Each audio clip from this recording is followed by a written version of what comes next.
Another way to create really refined details is to use masks. You can create a mask on your model by simply pressing and holding Control and painting the mask on the surface of your model.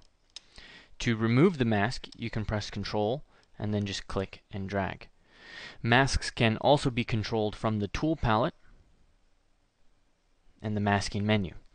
You have to press Control and draw on the surface of your model to create one, but then you can go in and you can invert it, you can clear it, you can mask everything, you can turn the mask off so that you are no longer seeing it, but it's still there. And what a mask does is simply freeze that area from being affected.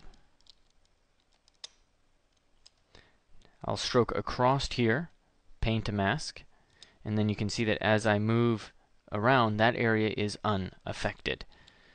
So that can be very useful for creating certain wrinkles, certain levels of form, and really sharpening up the details. Let's take a look at an example where I might use that.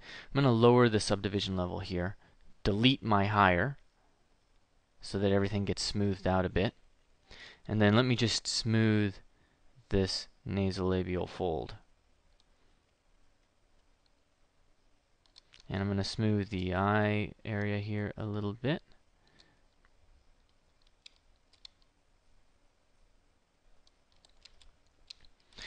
And divide. So now I've lost some of that detail that I had in there earlier, and I'm going to look at how I can recreate that using masks. Alright, now the first thing I'll do, press and hold Control, and I'm going to draw a mask around the edge of that nasolabial fold. I'm also going to mask off the side of the nose there. Oops, I just blurred it. You can blur the mask by pressing Control and just clicking on the mask itself. You can sharpen it, let me say it that way, by pressing and holding Control-Alt and clicking on the model. One thing to note, though, is that when you do that, ZBrush will kind of undo the mask right where you click, so you may have to paint that back in. If you do that while you're in Scale and Rotate, then it doesn't happen. It's just a little bug. And there we go. So let's just go back into Draw. And now we can sculpt. I'm going to go into Clay Brush.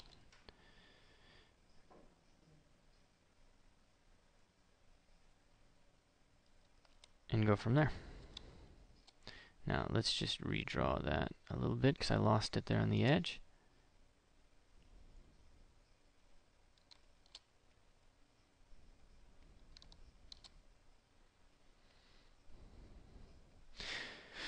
We can also go in and use pinch now that we've kind of refined that form there, and we can just accentuate it. But having pinch in play, having the mask in play helped me create the detail and the edge without too many problems whatsoever. We can do the same here with the eye. Let's go back to the standard brush. Say OK. Now what I'll do is switch to Move, and I'll just tuck this up. I'm going to press Alt, tuck it, press Alt, tuck it.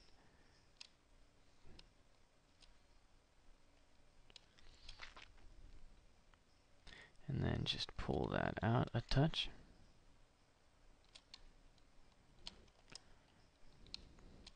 And so that's going to help create some nice form. Same thing for wrinkles. Let's say we're going to do a wrinkle on the side of the eye there. Just draw your mask out and then look at it from the side, and you can just drag the geometry over it. Then you can come back in and soften certain areas.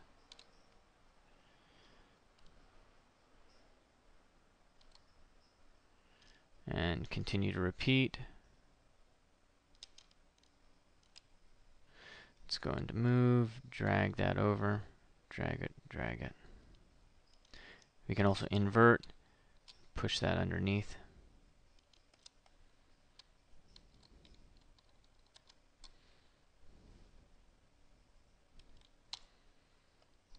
And work with it that way as well.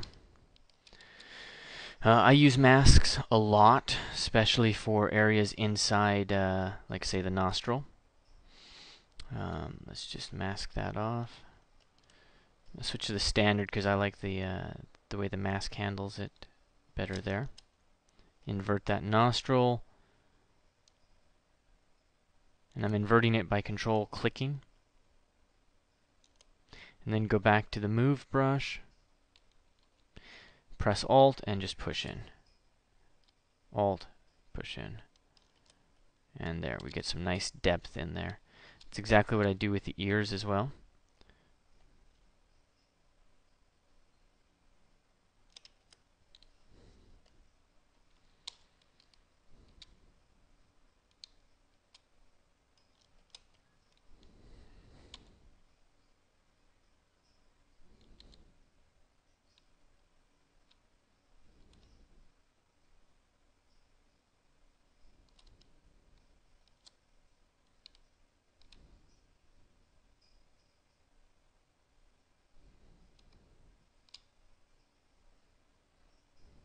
And there we go.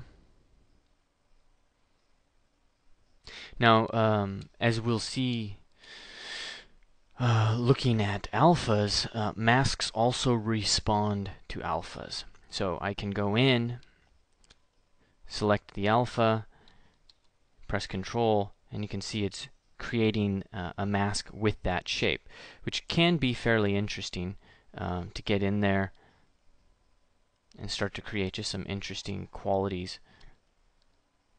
Start to play with and sketch out some ideas. And then that will also work with different strokes.